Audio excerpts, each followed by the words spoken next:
Hi friends, welcome to Easy Study. Easy സ്റ്റഡിയുടെ പുതിയ എപ്പിസോഡിലേക്ക് എല്ലാവർക്കും സ്വാഗതം. ഇന്ന് നമ്മൾ തുടങ്ങാൻ പോകുന്നത് 4ാമത്തെ ചാപ്റ്ററാണ്. Page number 65 of the textbook, British exploitation and resistance. British ചൂഷണവും ചെറുത്തുനിൽപ്പുകളും. ലെസണിന്റെ സ്റ്റാർട്ടിങ്ങിൽ തന്നെ എന്താണ് ഒരു സംഭവമാണ് പറയുന്നത്. 1907 നടന്നത്.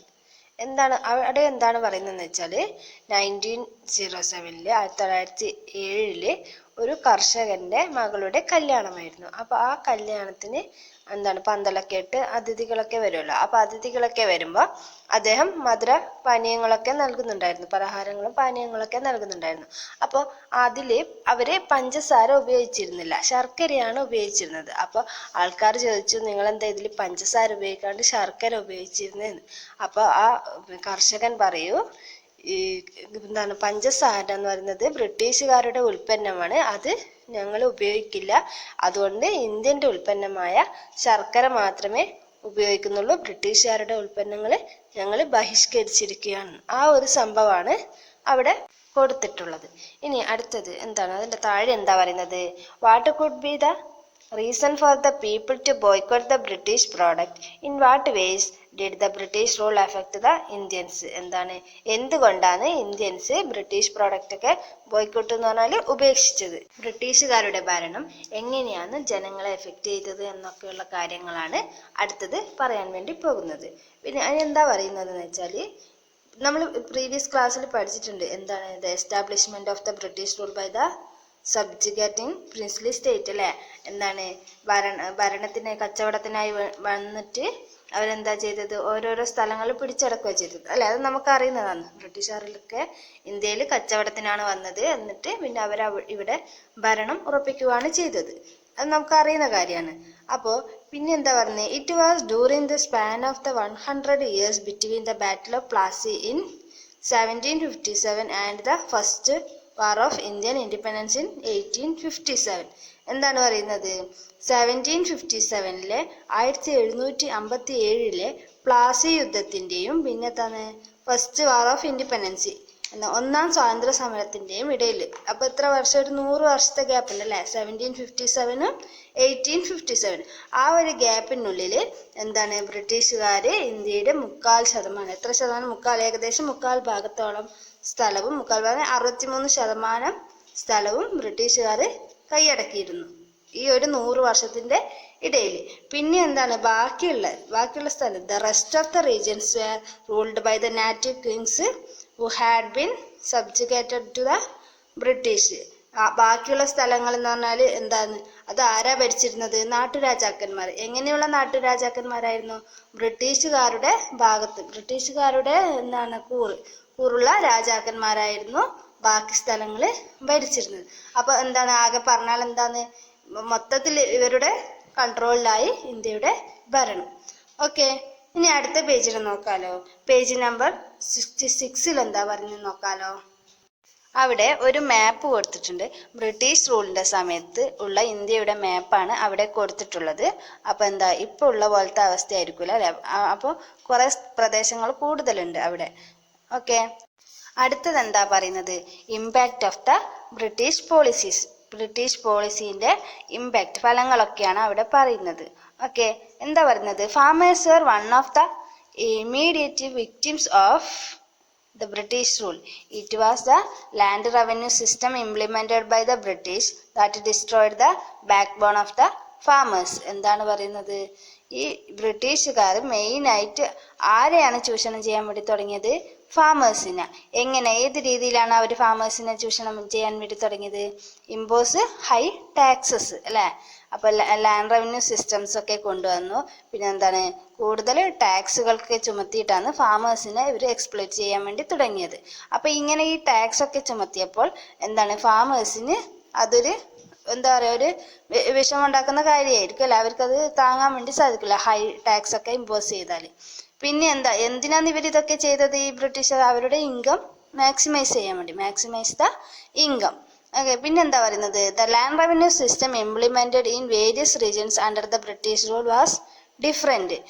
ഇങ്ങനെ പറഞ്ഞാൽ ഇവര് നടപ്പിലാക്കിക്കൊണ്ടിരുന്ന ഭൂനികുതി സമ്പ്രദായങ്ങളുണ്ടല്ലോ, അത് പല പ്രദേശത്തും പല വിധത്തിലായിരുന്നു എന്നാണ് പറയുന്നത്. ഓരോരോ സ്ഥലത്തും ഓരോരോ വിധത്തിലുള്ള ഭൂനയങ്ങളും ഭൂനികുതികളും ഒക്കെ ആയിരുന്നു ബ്രിട്ടീഷുകാർ കൊണ്ടുവന്നത്. അതിന്റെ ഒരു ടേബിളാണ് അവിടെ കൊടുത്തിട്ടുള്ളത്. ലാൻഡ് റവന്യൂ സിസ്റ്റം എന്ന് പറഞ്ഞു. പിന്നെ ഇപ്പുറത്തെ കുളത്തിൽ എന്താ ഉള്ളത്? റീജിയൻസ്. ഓരോ റീജിയൻസിലുള്ളതാണ് പറയുന്നത്. അപ്പൊ ഫസ്റ്റ് എന്താ പറയുന്നത്? Permanent land revenue settlement. അത് എവിടെയൊക്കെയാ പെർമനന്റ് ലാൻഡ് റവന്യൂ സെറ്റിൽമെന്റ് എവിടെയൊക്കെ ഉള്ളത്?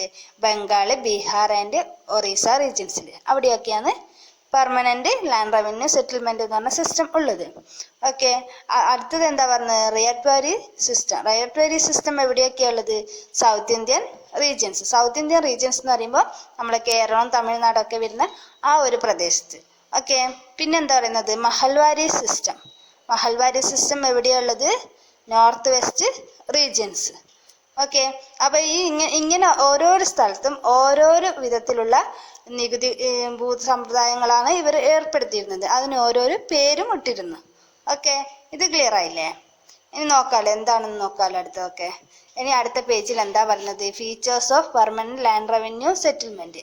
എന്താണ്? ഫസ്റ്റ് വൺ ആദ്യം പറഞ്ഞ പെർമനന്റ് ലാൻഡ് റവന്യൂ സെറ്റിൽമെന്റ് എന്തൊക്കെയാണെന്നാണ്, അതിന്റെ ഫീച്ചേഴ്സ് എന്തൊക്കെയാണെന്നാണ് പറയാൻ പോകുന്നത്. അത് എവിടെയാണുള്ളത്?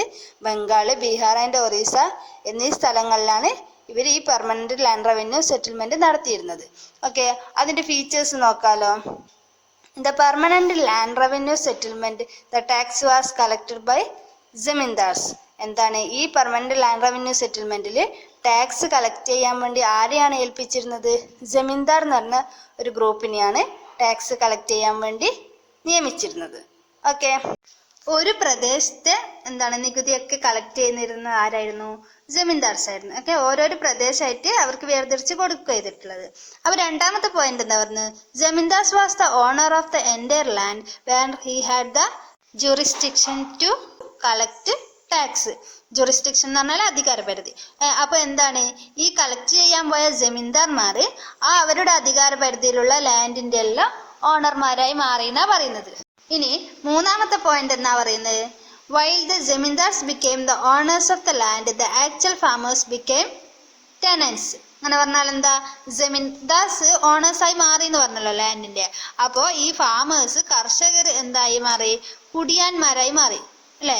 ജന്മി കുടിയാൻ എന്നിട്ടില്ല. അപ്പൊ ജമീന്ദാർസ് എന്ന് പറഞ്ഞാൽ ജന്മിമാര്, ഇപ്പൊ ഈ കർഷകര് കുടിയാന്മാരായിട്ട് മാറി. ഓക്കെ. ഇവരെ ഈ ജന്മിമാരുടെ ജന്മിമാർക്കാണ് കൃഷിയിലുള്ള എല്ലാ നേട്ടങ്ങളും കിട്ടുക. അങ്ങനെയുള്ള ഒരു അവസ്ഥയിലേക്ക് മാറി. ഓക്കെ. ഇനി അടുത്തത് എന്താ പറയുന്നത്? Farmers were to pay up to 60% of the yield as tax. എന്താ പറയുന്നത്? അവരുടെ കൃഷിയുടെ 60%, 60% എന്തായിട്ട് കൊടുക്കണം എന്ന് പറയുന്നത്? ടാക്സ് ആയിട്ട് കൊടുക്കണം എന്ന്. ഓക്കെ. നെക്സ്റ്റ് എന്താ പറയുന്നത്? Tax was to be paid even at the time of poor yield. അങ്ങനെ പറഞ്ഞാൽ എന്താ?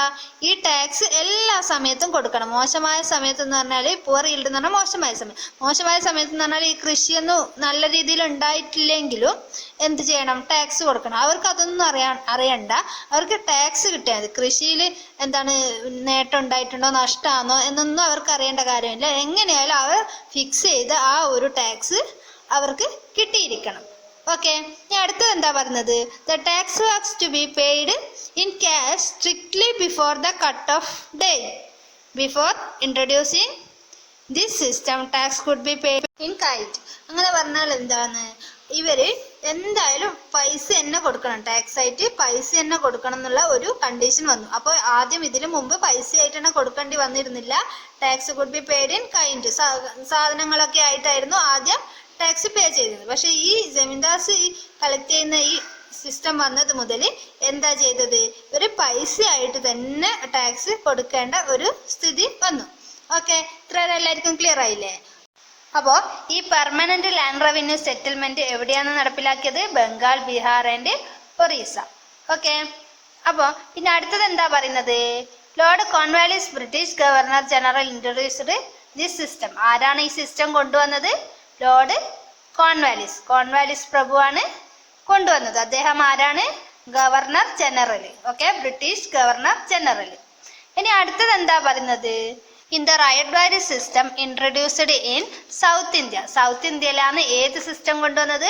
റൈറ്റ് വാരി സിസ്റ്റം. ഓക്കെ, സൗത്ത് ഇന്ത്യ എന്ന് പറയുമ്പോൾ കേരളത്തിന്റെ ഭാഗം വരും, തമിഴ്നാട് വരും, കർണാടക ആ ഭാഗത്തോട്ട്. താഴെ ഇന്ത്യന്റെ മാപ്പ് എടുത്താൽ താഴെ ഭാഗത്ത്. Okay, the land revenue was collected directly by the farmers. ഫാമേഴ്സിന്റെ അടുത്ത് നിന്ന് ഡയറക്റ്റ് ആയിട്ടാണ് ലാൻഡ് റവന്യൂ കളക്ട് ചെയ്തിരുന്നത്. Though ownership of land was vested with the farmers. എന്താണ് ഇവിടെ ഓണർഷിപ്പ്? ഫാമേഴ്സിന്റെ കയ്യിൽ തന്നെയാണ് ലാൻഡിന്റെ ഓണർഷിപ്പ് ഉള്ളത്. മറ്റേത് ആർക്കായിരുന്നു? ജമീന്ദാസിന് അല്ലെ. ഇവിടെ ലാൻഡിന്റെ ഓണേഴ്സ് ആര്? ഫാമേഴ്സ് തന്നെയായിരുന്നു. പക്ഷെ എന്താണ്? Excessive tax impoverished them. അങ്ങനെ പറഞ്ഞാൽ എന്താ? ഹൈ ടാക്സ് അല്ലെ.